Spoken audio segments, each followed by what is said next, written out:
waiting for someday? Ready to finally start living your best life right now?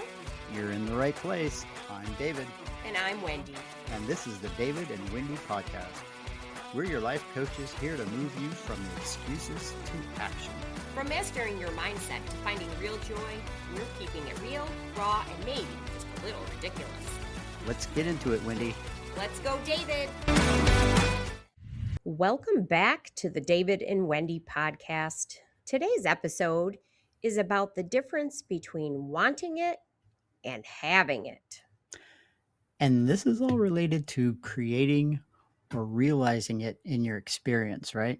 So we've talked about this before in different ways with different words, which is all anybody is ever doing. We're all talking about the same thing from different perspectives.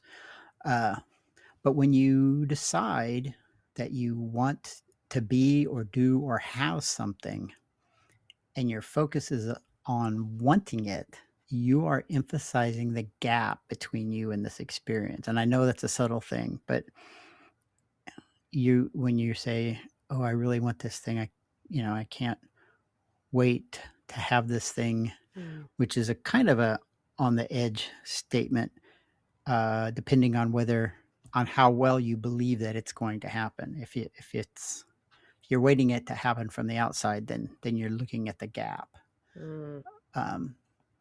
Even if you involve your whole body and all of your emotions, you are still implying there is a gap and that you are still waiting for its arrival, and therefore you keep waiting, right? Because that's the RAS, right? The reticular activating system. We keep coming back to that because that's the core to this thing. It's doing its job, and it finds and presents to you all of the evidence that confirms this is true. And it has no bias. It's like, Right. Oh, you want some of that? Okay, some of that. Here it comes. That's what we're going to set your focus on. It's back to that thing about, I say cars. If I use the car example, if you're looking for a car, right? And then all of a sudden you start seeing it everywhere. Well, that's because you've let that focus, let that attention impress the reticular activating system into, oh, do you want some of that? Let's give you more. Or it could be as simply as seeing cars that are blue, right? You might say, oh, yes. I've never seen blue cars before. And then you're focused on, wow, blue cars. And then pretty soon, oh, there's one. Oh, where did all these blue cars come from?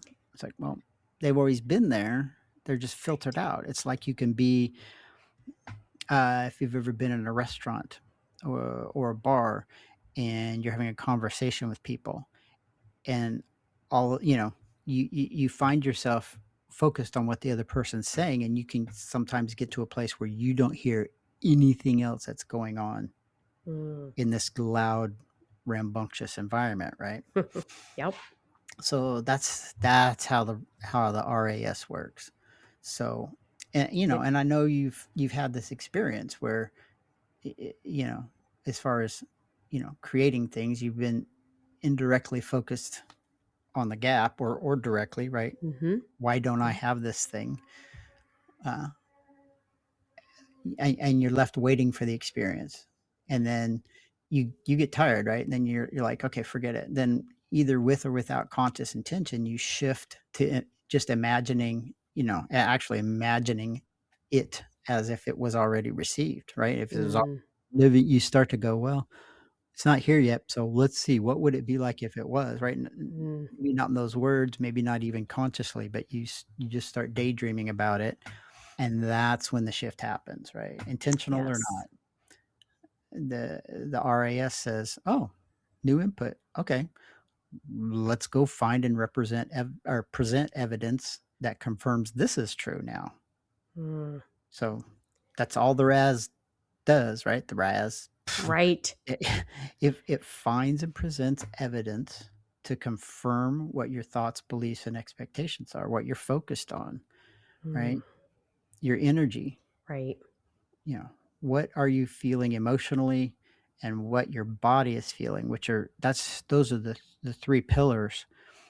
You have to, in your mind, come to a place where you believe that Mhm. it's coming, Yeah, right? beyond a shadow of a doubt. That's what I think about. Right. Yeah. Yeah, yeah. I to me, believe and know are two different levels, where Mm. for me, knowing is even stronger than Mhm. believing. Yes. But that's a personal thing. Uh, and that's how it starts. When you get to that place where you, in my case, know that it's going to happen, Mhm. and then you get your emotions involved. But you gotta be careful with this. It's not emotions like throwing a party or celebrating that it's coming. It's the emotions of having it, right? And Yes. it can be very, it can be very mundane, right? That the Mhm. idea is to convince the mind and the body and the emotions that it's already in place. Yeah, you're living in it. You're just that's your it's a given. It's Yes. what's Yeah. happening in your life. Yeah. Yeah. I've heard it say it's like just accept it being there as Mhm. mundane as your kitchen table, right? Right. It just is there. So when you think of it, you're just like, oh yeah, that's there. Okay, that's in place. Got that. And by feeling it in your body, by that I mean you want to. Well, for instance, this is probably a popular one. Maybe let's say money. Let's say money's tight. So in your mind, you're thinking money is tight. And so your body goes, oh, money is tight. Well, that's a little bit scary. So what happens to the body when it feels a little bit Mm, scary or threatened, right? It yeah. tightens up. Yeah. So when you say, oh, I have more than enough money, or Mhm. I'm easily comfortable with my current income and it's growing, or whatever, wherever you want to go with that, Mhm. right? Just, Mhm. but when you are working on creating that idea that you now have enough money, more than enough money, comfortably, how does your Right. body feel? Oh, Like, much better. ah, right? The Yeah, shoulders freedom. drop, Yep. you breathe a little deeper. Less Uh, tense. Yep. yeah, yeah, yeah. You don't snap at people.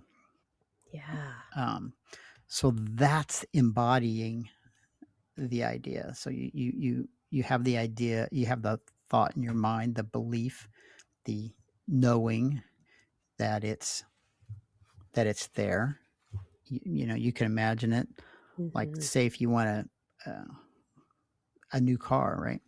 You When you think about that, you see it in your garage, or you see it parked in your driveway, or parked wherever you would be parking it, Mhm. and you're like, yeah, okay, there it is. Cars there, of course. And emotionally, it's like you're settled with it. It's like, okay, great. And then in your body, you want to push your body into push. I don't know. You want to convince your body uh, that you're feeling that right now, or you're feeling what it Mhm. feels like to have that thing in place already. So, Mhm. for instance, here's a way. Here's a little fun experiment. So take a second without really thinking about anything specific, and just smile. Right? You just put a big smile on your face. Your physiology changes. The chemistry in your body Mhm. immediately changes. You might feel a kind of relaxation come over your body for a minute. And your mind might just ease up a bit. So how did that feel, right?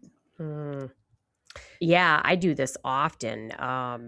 Sometimes I find myself when I'm driving just in a zone, and if I'll break it by just smiling. And wow, does that feel different? I mean, it doesn't Right. even necessarily have to be anything, one specific thing I might be thinking about. It's just that, the mundaneness of the drive, and I just break it with a smile, and I instantly feel better. And I love to do this in the store where there's other people. Oh my gosh, Yeah. You'll see somebody that looks like they might be down on their luck or not having the best day, or maybe they're just, they're side, they're preoccupied.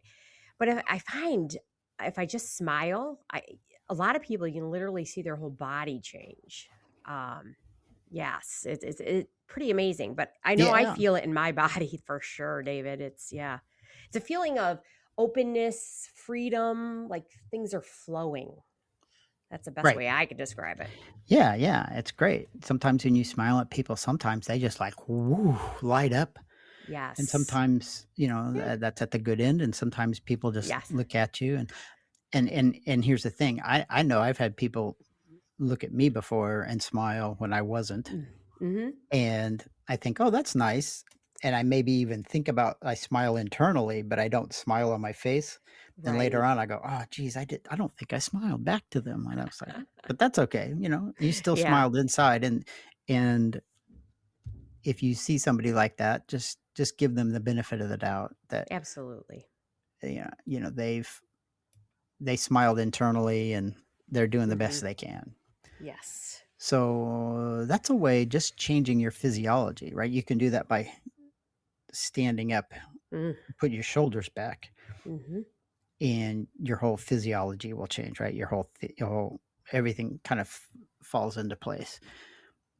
Um, so that's the physical side way of changing your current state. So there's also the mind, right? You can just think of something fun that you've done or that you would like to do. Just kind of imagine that happening, Mm. and there's a good chance that the smile will come right up, right? All on its Mm-hmm. own. So you do have control of your experience. Yeah. I, But here's go ahead. it just makes me think, David, of when you hear people say, "Go to your happy place." I know for me, it's at the beach. Whenever I do that, man, everything changes. My whole Right. physiologically, yeah. So that makes Everything sense. changes but your location, right? You're still in Yes. the same place, still in Yes. the same environment, but you've changed how you're feeling in that I can environment. feel it. Yeah. Yeah. Yeah. So, if you don't choose to take control most people maybe, I don't know what the numbers are, but a lot of people don't even realize they have a choice in that. They think life is happening to them. Mm, But you do have a choice, and everyone has a choice. But if you don't take control, if you don't start using these techniques and be mindful of not being in the state of mind that you want to be, at least most of the time, right? Nobody's right. perfect. You can't do it 100%, but um, this stuff will continue to run. The Mm-hmm. RAS will continue to run, and it will continue to deliver evidence for your current thoughts, beliefs, and expectations, which means same. Your experience just keeps repeating because that's what's in the box. Yeah. That's the input to the RAS, and then it confirms itself, and you confirm it by your experience. See, I knew it. That happened again. So, but here's the great part. While it takes practice to achieve new thinking, like the old analogy of turning a battleship, the practice does get easier over time. Mm-hmm. As your new thinking starts to settle in, it starts to become more automatic itself. So Yeah. Does. the more you practice, the easier it gets. Just like anything you've ever done, right? Riding a bicycle, playing a sport, you know, doing art or whatever it is, the more you practice, the easier it gets. The more you understand the process, the more you learn to fall into that process sooner. Mm-hmm. So, Absolutely. and, and the more you practice, the easier it gets to recognize and counter those thoughts that pop up, the ones that aren't conducive Right. to your state of mind. You'll recognize them sooner, and therefore you'll be able to deal with them sooner and take out any momentum that they might build right? Calling what's often referred to as spinning out of control. Mm. Um, Yeah, right? That's a thing, or going down a rabbit absolutely. hole, Yeah, right? no, it can happen. Yeah. Yeah. Yeah, yeah. So it's here's an analogy that might set. It's like having an unkept yard, right? Imagine a yard where there's just grass and there's weeds and there's just everything growing, and you really can't discern one thing from another. And you decide, okay, I'm going to go make this a grass yard, not just a wild yard. And so you pull the weeds, right? Those distracting thoughts, those unwanted Mm, unwanted thoughts that change your state. You pull those weeds. And by the way, weeds are just other plants that you don't want growing in right. those certain places. So they're not bad. They're just Right. not conducive to the situation uh, that you're trying to create. So Yep. uh, as you pull the weeds, right, the grass is then becomes easier to maintain, right? Because the and when a weed does pop up, it stands out more so, doesn't it? Ooh, And it's yeah. it's like, oh, there's a weed. Where did that come from? Let's get rid of that right now.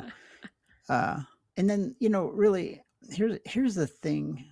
Here's the ultimate thing. I think it's really not about the thing you want.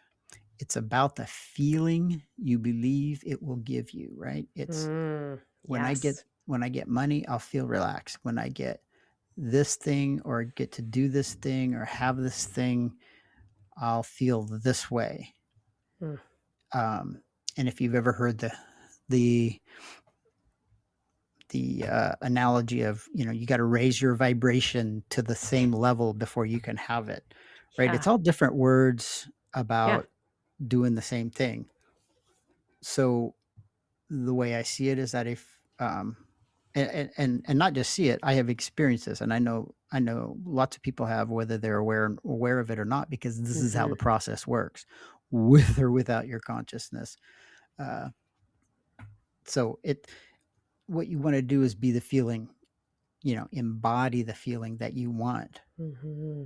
right? Yep. With a consistent practice, which again, as I said, will become easier and easier as you go along. So Mm, yeah. as you do that, you will, and as you pay attention, right? It's really important to pay attention so that you can see how your experience is starting to change, because it will be subtle. When you Right. expect something to be there, you it doesn't make a big impact. If you want to go to the store and you walk out to your car, you're in full expectation that your car's going to be right there, that your car's going to start, uh, and that you're going to drive to the store. So Mm, that's got to be, that's the kind of practice you get to, where you just take on that feeling yeah. in your body. It's already done. Yeah. Right?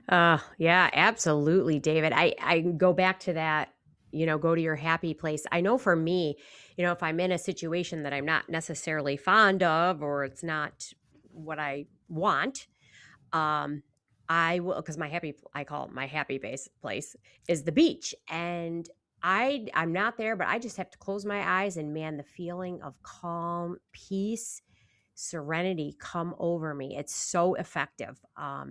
Yeah, and it's all about that feeling, of what you want to have, be, or do, Right.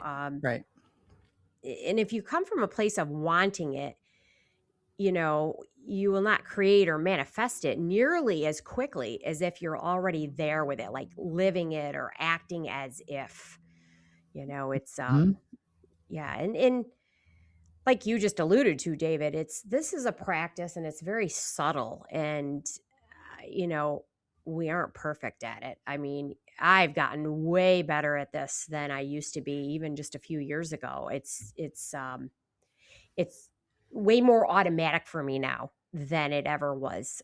Right. Right. We never get Yeah. perfect, but we Yes. get better. Yes, absolutely.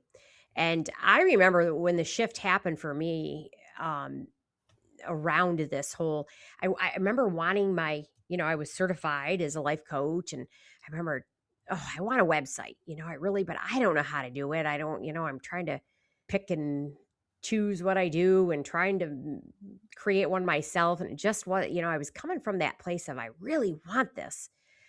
And I remember saying, I can't wait to have my website. I wish I could afford to pay someone to create it for me.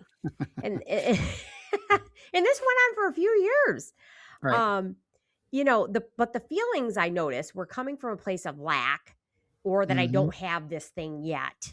So, I want it, but it didn't create good feelings in me when I came from the place of want. So, what I noticed is, as David and I just, started practicing, and we both listened to different other, personal growth people, and just all of the gurus on this topic, I shifted. I thought, you know what? I already have my website. And I just would envision it. Like, I started out very, very slow, just closing my eyes, and I could see, the website. I could see my picture on there and imagine what things it might say. And, boy, that really changed things. I just came from a place, I already have it.